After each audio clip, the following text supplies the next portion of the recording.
Halo semua, balik lagi bersama saya Nerofatan dan kita berada di segmen video Nostalgia, di mana kali ini saya akan membahas mobil yang paling populer se-Indonesia, yaitu Toyota Kijang. Nah, jadi saya akan membahas 4 generasi utama sebelum adanya Toyota Kijang Innova, yaitu yang pertama, generasi pertama itu adalah Kijang Buaya, lalu yang kedua adalah Kijang Doyok, dan yang ketiga Kijang Super, dan yang keempat adalah Kijang Kapsul. Nah, motor seperti apa kelanjutannya? Kita simak pembahasannya.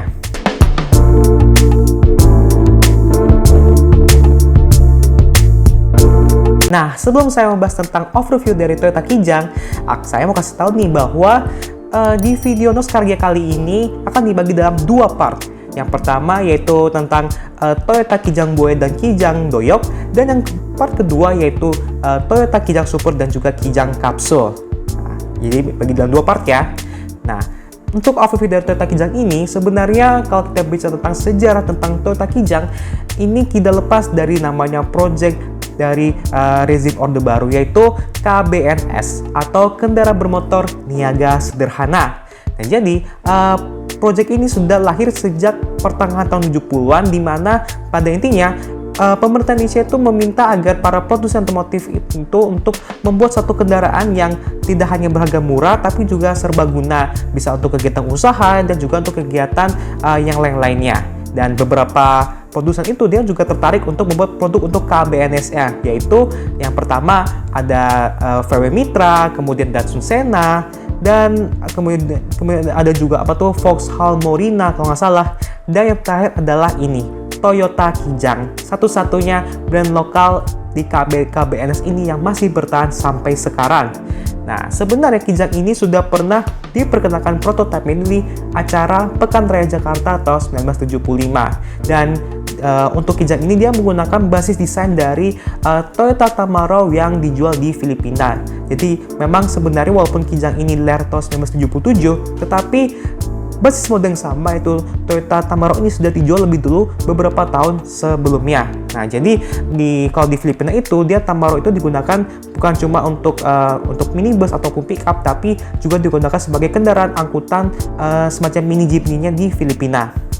Nah, di tahun 1977, tepatnya di tanggal 9 Juni 1977, itu Kijang resmi debut pertama kalinya di Indonesia dalam bentuk pick up. Nah, untuk info tentang generasi pertama Kijang ini kita akan menuju ke segmen selanjutnya, tetapi yang jelas Kijang ini sebenarnya nama cukup unik ya. Banyak yang bilang bahwa Kijang ini merupakan akronim atau singkatan dari kerjasama Indonesia dan Jepang. Dan selain itu, Kijang itu juga merupakan nama hewan dong, sehingga diharapkan seperti halnya hewan Kijang, itu mobil pickup ini bisa selincah Kijang dan juga bisa mendatangkan keuntungan bagi para pemiliknya. Nah, kita masuk ke generasi pertama yaitu Kijang Buaya. Nah, sekarang kita masuk ke generasi pertama Toyota Kijang yang disebut sebagai Kijang Buaya. Nah, seperti yang saya sebutkan tadi, Kijang Buaya ini pertama kali diluncurkan di Indonesia pada tanggal 9 Juni 1977 di Hotel Sultan. Nah, aku masih ingat ya, Hotel Sultan yang dulunya tuh waktu itu namanya itu Hotel Hilton Jakarta. Nah, karena ini didesain untuk proyek KBNS, maka memang gak heran ya desainnya itu masih sangat sederhana sekali.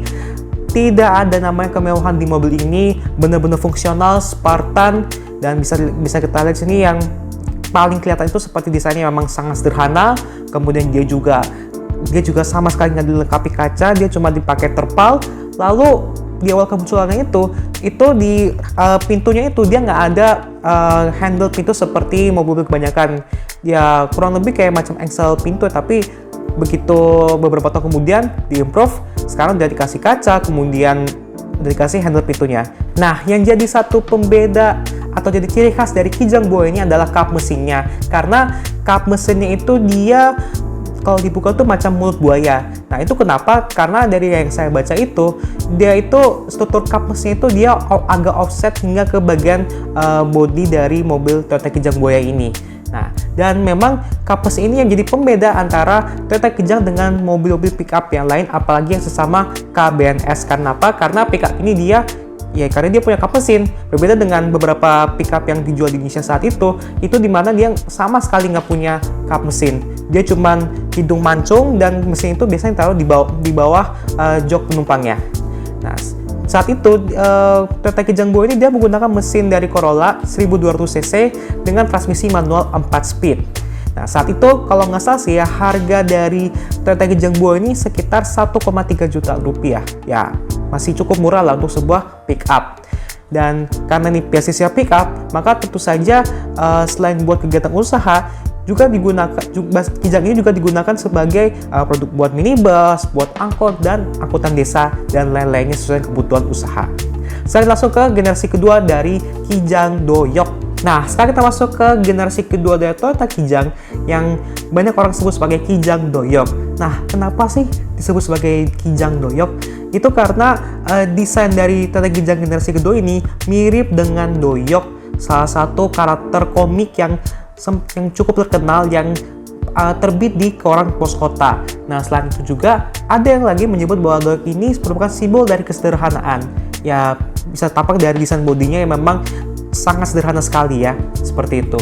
Dan memang desain Toyota Kijang Doyok ini walaupun dia generasi kedua, tapi memang desain secara umum masih mirip ya dengan Kijang Buaya. Cuman memang dibandingkan dengan generasi sebelumnya, itu memang dia punya bodi yang lebih halus, terus juga bisa tampilan dia lebih modern. Terus juga ketika masuk ke interiornya, dia juga punya jok yang lebih empuk, ada door trimnya, terus juga kacanya, dia sekarang udah punya kaca dari awal kemunculannya, ada engkolnya, serta dashboard itu paling enggak itu nggak terlalu se-Spartan punyanya Kijang Buaya. Nah, bicara soal mesin, si Kijang Doyok ini dia menggunakan mesin 1300 cc. Tetapi ketika masuk versi facelift-nya, dia tuh naik mesinnya jadi 1500 cc. Nah, oh ya, untuk versi facelift-nya ini selain dia ganti mesin, tampilannya juga sedikit berubah.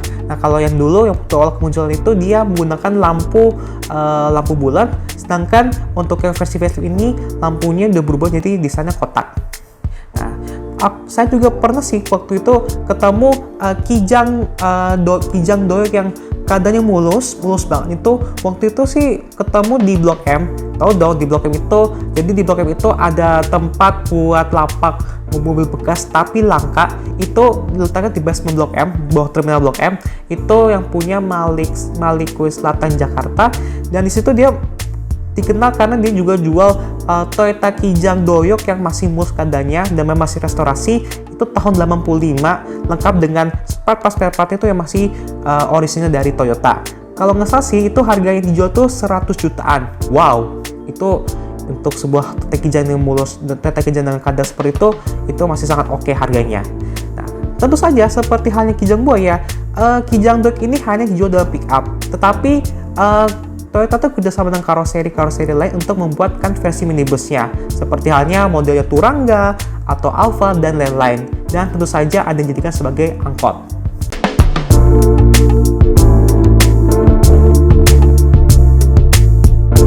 Nah, itu tadi dua generasi pertama dari Toyota Kijang, yaitu Kijang Buaya dan juga Kijang Doyok. Nah, habis ini di segmen nostalgia ini masih membahas seputar Toyota Kijang. Tapi selanjutnya ada dua generasi yang selanjutnya, yaitu Kijang Super dan juga Kijang Kapsul. Nah, jangan lupa untuk klik like jika kalian suka dengan video ini, serta jangan lupa untuk share jika kalian merasa video ini berguna bagi teman-teman kalian. Jangan lupa juga klik subscribe channel Indra Fatan, serta jangan lupa untuk klik lonceng jika ingin nonton video terbaru dari channel Indra Fatan pertama kalinya. Terima kasih buat nonton, sampai jumpa di video lain selanjutnya. Bye-bye!